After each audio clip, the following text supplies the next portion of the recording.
Tonight, we are joined by Jon Smucker, partner and portfolio manager at Marietta, a boutique employee-owned investment firm with more than 25 years of helping clients grow and protect their wealth. What began as an internal AI tool to improve investment research has grown into Sherlock AI, a platform designed to help investment professionals quickly surface accurate insights from complex financial data. In this episode, we'll explore Jon's journey from investor to founder, the pivotal decisions and entrepreneurial leaps that brought Sherlock AI to life, and how AI is reshaping the future of investment research. Jon, welcome to Fractional Frequency. Thanks for having me. It's a pleasure. Yes, thank you so much. So I would love to get into the origin story of Sherlock AI. So building it, for internal needs at Marietta, because if it doesn't exist, I should build it. Right. Well, I guess it was a little over 3 years ago when the first ChatGPT was released to the wild, to the public, and people started playing around with it. And I had actually a business school friend of mine come into town, and I took him out to dinner, and he said, "Oh my gosh, are you using this thing?" And I was like, I've kind of heard about it. I don't even know. Like, I Googled it a little. Looked like a bunch of scammy things were out there. I don't know how to use it. And so he's like, "Oh my gosh, Jon." He's like, "Go, here's the website. Here, like, sign up, use it for a week, and then tell me that you don't think it's going to change the world." And so I did. Thank you so mil. And I used it, and immediately, it's just like it's doing stuff for you, little tasks, things like that, writing an email, things like that. So I was like, "Oh my gosh, this is amazing."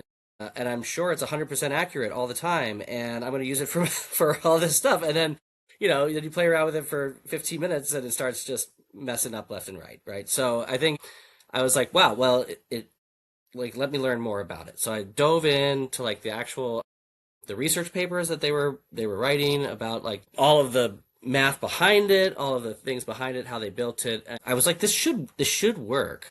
For deeper research, and I really wanted to use it for my work. My work is very heavy in researching individual companies. We invested essentially like stocks and bonds, so municipal corporate bonds, and then the stock market, but individual stocks, not mutual funds. So we dive really deep into research on individual companies, and that just takes a lot of time. And I have, as part of a boutique firm, and I'm a partner there, so we're on top of portfolio management. We're doing the investment research. We're doing the client servicing. We're doing client communications, relationship management, and, marketing and all that stuff when we have enough time, which is never, right? So I'm always kind of looking for an efficiency. I'm rambling a little bit here, but basically I was like, okay, this should work for investment research. It doesn't, unlike the open large language models. So if this is brand new, no one's done it yet. Maybe I can build it for myself and figure out how to do that. I do not have a tech background. I am not savvy. I've never done software before, so I just needed to find people. So I went into a coffee shop one day, and there was a guy he's like a guy in Milwaukee that knows everyone. And so I was like, "Oh my gosh, Ian." I was like, "Hey, do you know, I'm doing this thing," and I actually had like the OpenAI like papers in front of me and he was like, "That's over my head, but I do know a few people doing like AI in Milwaukee, and he listed a few people, and then he like looked across the room and he's like, "And actually that guy," and pointed at him across in the coffee shop with me. And I was just like, "Seriously?" He's like, "Yeah, he runs like this funny company. I think his name's Michael." And I was like, "Okay." And I just marched right up to Michael, my now business partner. I explained to him what I was doing, and he was like, "Hey, come over tonight, and we'll talk about it." So I went over to his house. He was like, "Hey, a lot of people come. He's done software before. He did some crypto things. He's on the board of Marquette University here in Milwaukee too. So he's pretty well connected, and he's done some startups before. So he had that sort of experience and that whole side of things. But he said people come to me all the time with these ideas. I usually just say, help them, connect them or whatever. But I really want to do this. I think it's a cool idea, and I want to do it with you. So the rest was history. So then we started trying to build the MVP and go from there. But yeah, totally serendipitous. I mean, but it was really just like getting off your seat and going to talk to someone that actually two different people in the same coffee shop that led me to the right direction. I mean, honestly, this reminds me of proposal story that you could put on your website that is saying like how we met. Oh yeah, I feel like people love that. Yeah. It is. It's very serendipitous, like you just said, right? Like you're in a coffee shop and you just happen to be there and your worlds collide. It's very cool.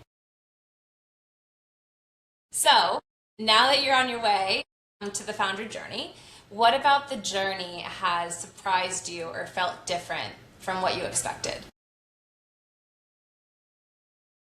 Well, it's my first startup, so everything is new. I think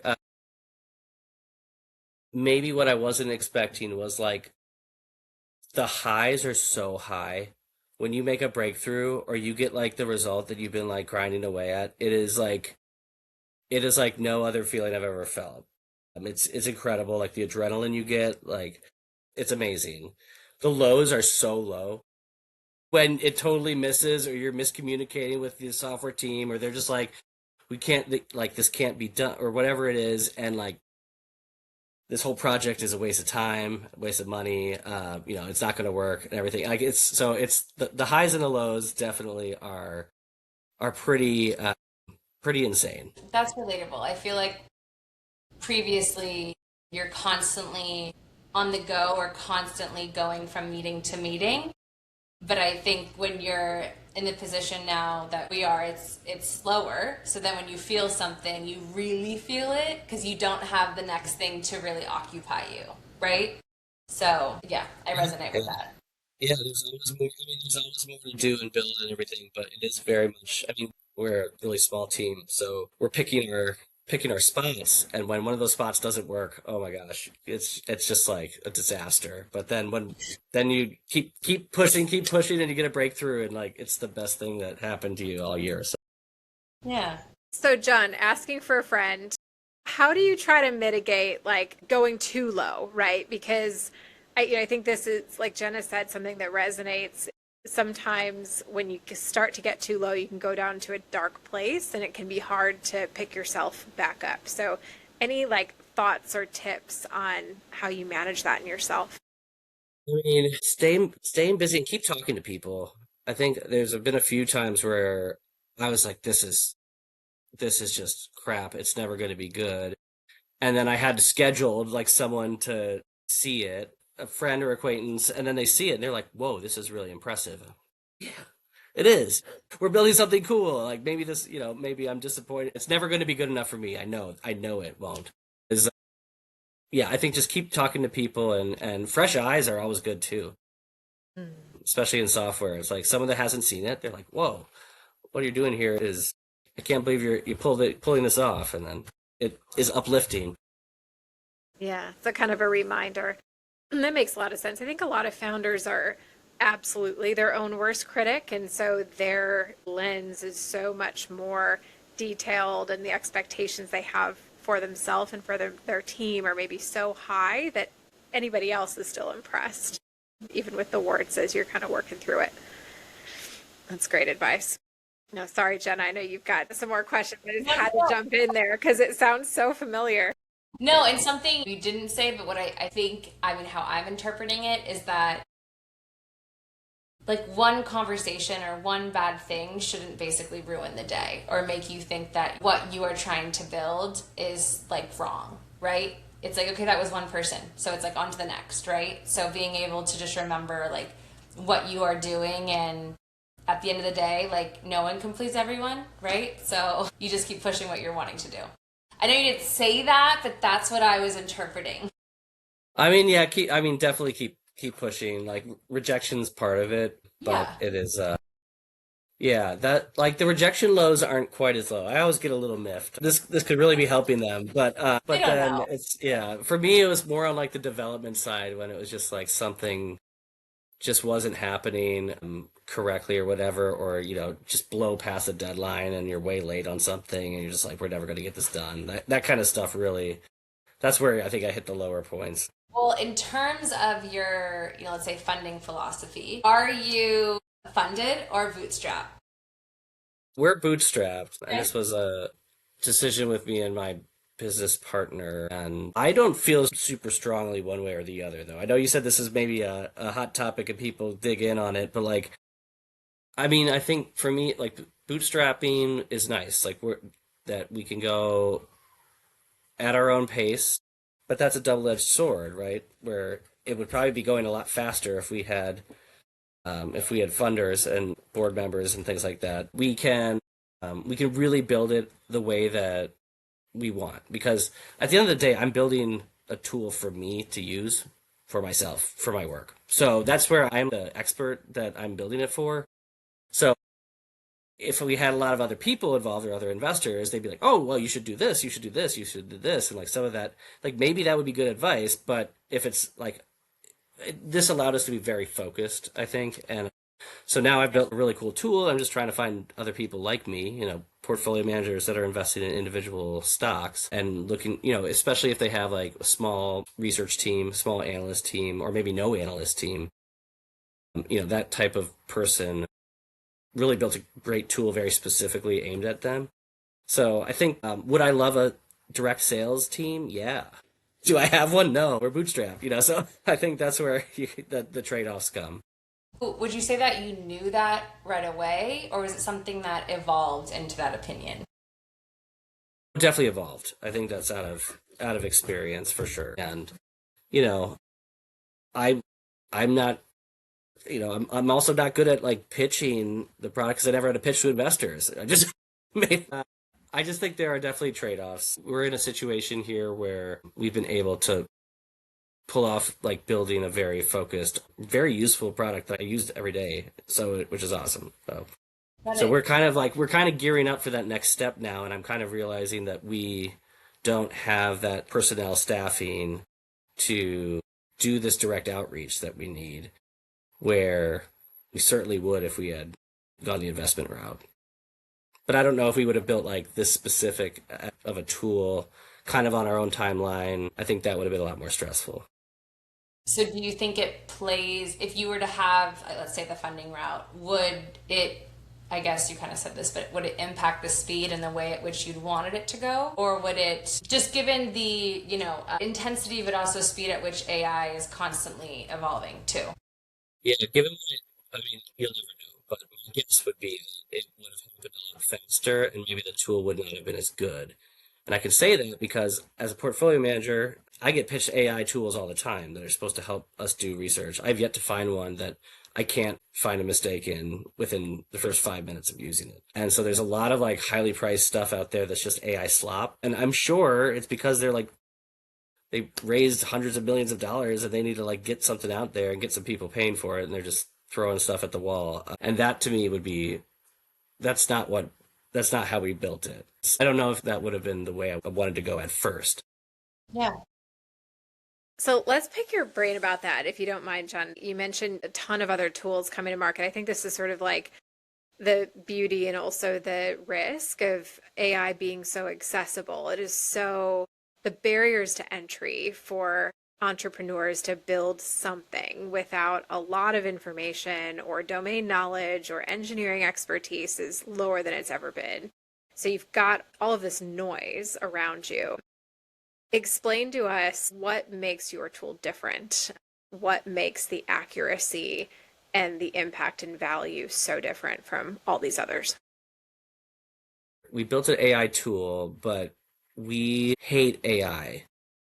So our development team does not use it. It is forbidden to use on the development side at all. So it's all done with old school, I guess now, like humans punching in code. And there's several reasons for that. One is just safety, sloppiness. I'm not a coder. I don't know all of the things there. There's a lot of very good reasons to have it be that way. I think also the most important thing for me in doing investment research is the accuracy. And every tool I've seen just like quickly falls apart. I think there's a lot of reasons why. One is just if you're using like a general language model, it's meant to answer general questions, and you really like you can get specific. That's like back to when I was reading the research papers, I was like, this should work.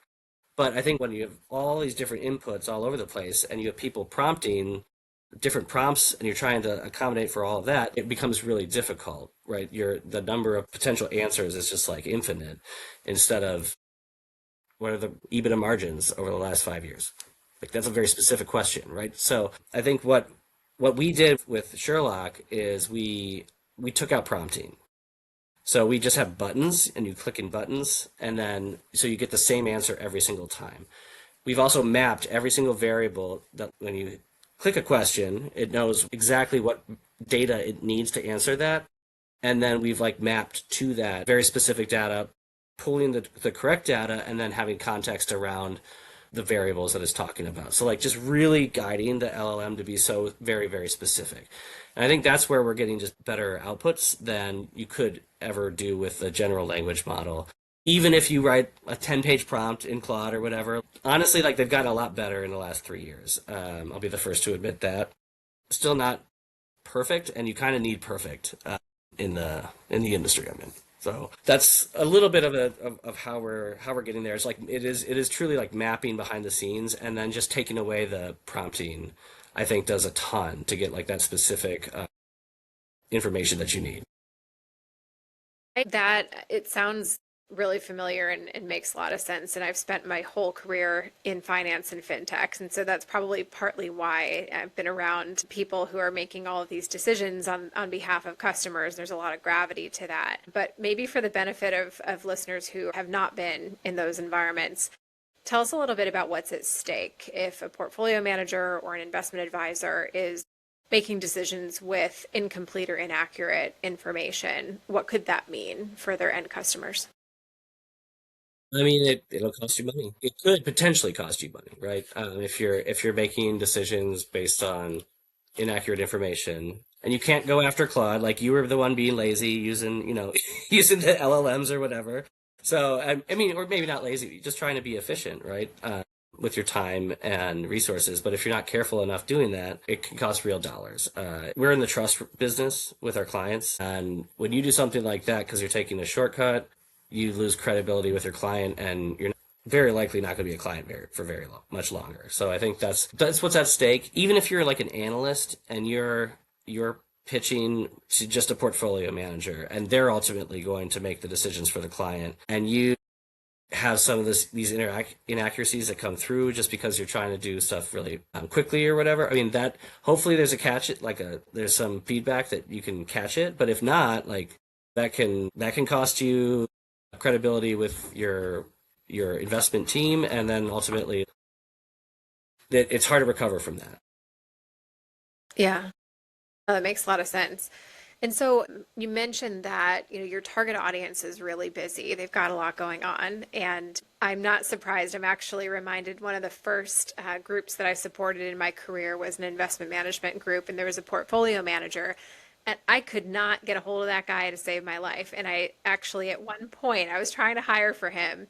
He had this open position and he wouldn't respond to my emails or my outreach on instant messenger. I went and sat at his desk and worked from his desk until he got back and said, I need you to give me feedback on these candidates so that we can move this forward. And so I think you're just pulled in a number of different directions. It's been a role where there's a lot of plates spinning, and it's been that way for a long time. With the entry of tools like Sherlock AI, the ones that actually work and add value, how do you think the role of a portfolio manager or an investment advisor changes? What does that look like in the future? Well, first of all, I knew you were tenacious. That was well done. Just sitting at his desk and just waiting. I love that. That's a great move. It's really hard to say.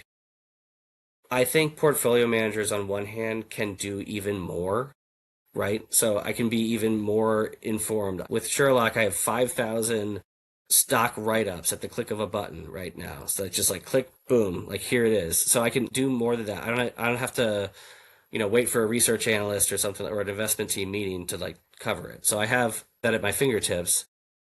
But with that, I think, and a lot of these tools, they stop exercising and starts parts of your brain that are very important to exercise. So I think the best portfolio managers, the best investment firms have a disciplined process, and they follow that process.